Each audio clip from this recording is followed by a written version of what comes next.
जय सदाशिव। आज हम शिव की उपासना में भस्म धारण करने का क्या रहस्य है और भस्म धारण करने की विधि के बारे में जानकारी करने का प्रयास करेंगे। तो सनातन धर्म में भगवान शिव को अविनाशी बताया गया है। शिव जी का न आदि है न अंत है। देवों के देव महादेव थोड़ी सी पूजा से ही प्रसन्न हो जाते हैं। भोलेनाथ का रहन सहन, आवास और गण अन्य देवताओं से भी भिन्न है। शास्त्रों के अनुसार शिव जी को भस्म बहुत प्रिय है। भस्म के कारण पापों का नाश होकर ईश्वर का स्मरण होता है। इसे लगाने का महत्व यह भी है कि यह लगातार याद दिलाती रहती है कि जीवन नश्वर है। जो मनुष्य पवित्रता पूर्वक भस्म धारण करता है और शिव जी का गुणगान करता है, उसे शिवलोक में आनंद मिलता है। शिव पुराण में नारद जी ने भस्म की महिमा बताते हुए ब्रह्मा जी से कहा था कि यह सभी प्रकार के शुभ फल देने वाली है। वैदिक लोग उत्तम यज्ञ को भस्म मंत्रों से अभिमंत्रित कर भस्म लगाते हैं। अन्य लोग बिना मंत्र के ही भस्म धारण कर सकते हैं। अग्नि में हवन यज्ञ से प्राप्त भस्म या अन्य यज्ञों से प्राप्त भस्म का प्रयोग किया जाता है।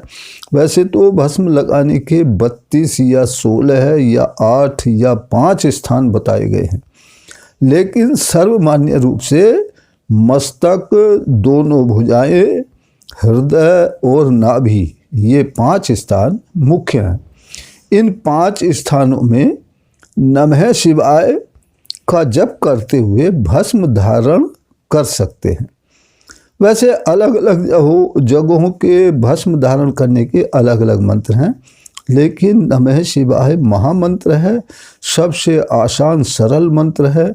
इसी से भस्म धारण करने पर भी पूर्ण फल प्राप्त होता है। पुराणों में एक कथा आती है कि एक शव के पीछे राम नाम सत्य का उच्चारण करते हुए जा रहे थे, लेकिन सबके दाह संस्कार के पश्चात जब लोग वापस आए तो कोई राम नाम नहीं बोल रहा था।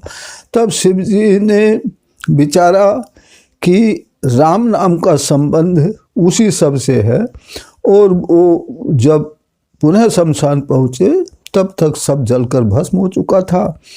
उन्होंने समझा कि भस्म में ही राम समा गए हैं, रम गए हैं, इसलिए उन्होंने प्रिय समझकर भस्म को अपने शरीर पर धारण किया।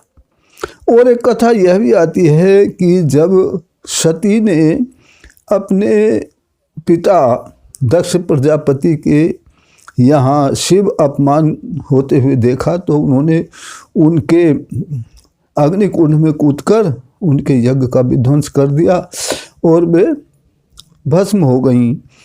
तब उसी प्रिय राख को, प्रिय भस्म को शिव जी ने अपने शरीर पर धारण किया। शिव जी को ये भस्म बहुत ही प्रिय है। इसी के साथ फिर मिलते हैं दूसरे रहस्यों के साथ अगली वीडियो में। तब तक के लिए जय सदाशिव।